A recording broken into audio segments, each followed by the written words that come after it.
President Trump released a statement warning not to trust establishment Republicans, saying in part, no more money for Rhinos. They do nothing but hurt the Republican Party and our great voting base. They will never lead us to greatness. Instead, Mr. Trump went on to advise his supporters to donate to his Political Action Committee. Well, this comes as the Republican National Committee is planning to hold part of its spring donors retreat next month at Mr. Trump's Mar-a-Lago club in Palm Beach, Florida. Well, former President Trump plans to give a speech in front of the GOP's largest donors. And joining us now to discuss that is host of the Bolling with Favre podcast, Eric Bolling, one of my friends. Nice to see you, Eric, for sure. And that's a great podcast, by the way, with Brett Favre. Yeah, it's great to be back with you, Heather. Hey, Bob, how are you? Hey, so before we get to all of this with President Trump and donors and money, do you have anything to say about the cancel culture that Logan, one of our correspondents, was just talking about? Unbelievable what's going on. It's a beast, an insatiable appetite beast that keeps chomping and taking people down. And the very interesting part now is that it's also starting to look at its own. So they're starting to eat their own. The specific example I'm talking about is the Lincoln Project, one of the biggest groups. I think they raised $90 million during the last couple of years of the election cycle to take down President Trump and anyone who worked for them. And at one point, they were suggesting that anyone that ever worked for Trump should never work again, just period, never work again. Well, it turns out that they had one amongst themselves who was allegedly some sort of pedophile and sexual harasser.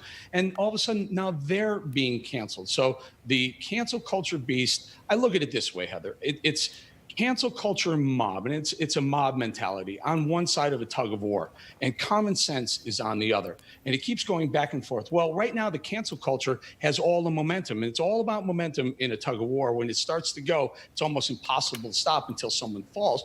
They keep pulling and pulling and pulling, and they have the momentum. Common sense is at risk here. I mean, what's happening is when when Coca-Cola says, we want to train people how to be less white, literally how to be less white. Yeah. It's gone too far. The corporate boardroom has to step in and say, enough is enough. Look, we're not condoning bad behavior. By no means is that the suggestion here. It's simply, it can go too far. The pendulum can go too far. Yeah. And I think what's happening with cancel culture, it's going too far.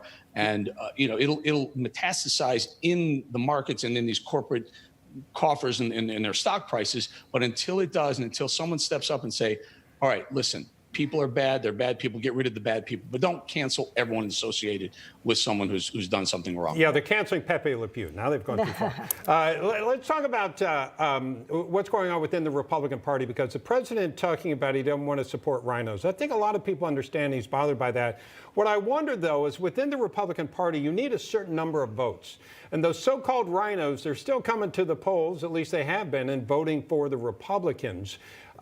Is this a damaging thing for the Republican Party in elections, or do you think this is a part of President Trump asserting his control and saying, I'm going to be the kingmaker and decide the kind of Republican that runs for election? Yeah, I think it's both, actually, Bob. And you know, I was probably around November after the election, I said there will never be another Republican president that isn't Donald Trump. And I do believe that because of this.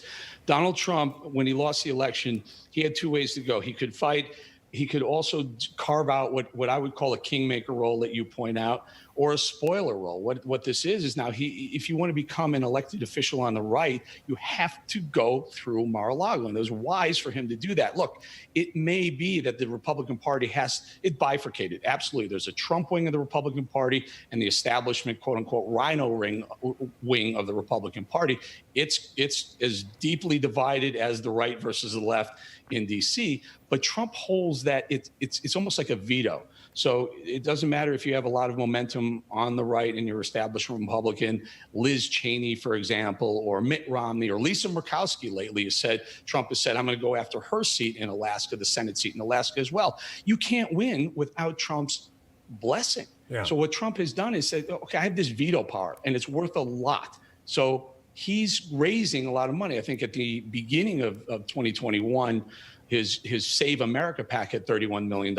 I have to think that's doubled and tripled. We won't know until they file again.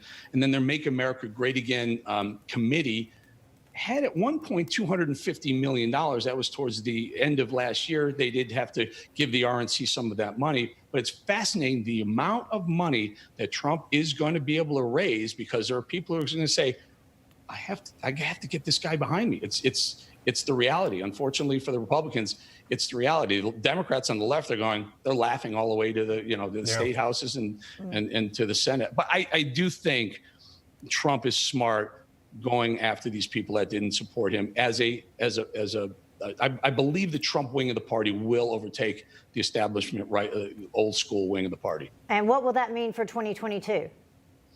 I personally think here's the way I kind of see this happening. 2022, every time there's a new president, the opposite party in the midterm election of the first term does very well in the House. It's flipped from Republican to Democrat, depending who the president was, several times. I believe the same thing's going to happen.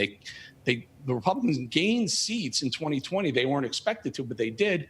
They're only a handful, 12 seats or so, maybe 15 seats away from taking the House. I believe they'll take the House. I think you flip 1 or 2 seats in the Senate. I think Trump was going to spend a lot of money doing exactly that, flipping a couple of Senate seats to Republicans. He can go into 2024 saying, look what I did. I brought Republicans back to power in the House and the Senate. I think that's the play here. I know that's what they're going after. I talked to Brad Parscale a lot. I talked to Jason Miller a lot. Trump's a friend of mine. That's the plan, is to flip the House back to Republicans, flip the Senate back to Republicans, and then see where it takes him. Be the kingmaker and then the king once again. So that's what he's going for. Right? Not a bad plan. Okay. Eric Bolling, thank you very much, sir. Thanks, Eric. Great to see you. Great to see you guys, too. Hey, I'm Rob Finnerty. Thanks for watching. If you enjoyed this video, please join the conversation in the comments below. Don't forget to subscribe, too. Hit the bell icon to be alerted to breaking news. And remember, there's a whole lot more on Newsmax TV, America's fastest growing cable news network. Newsmax TV, where real news for real people.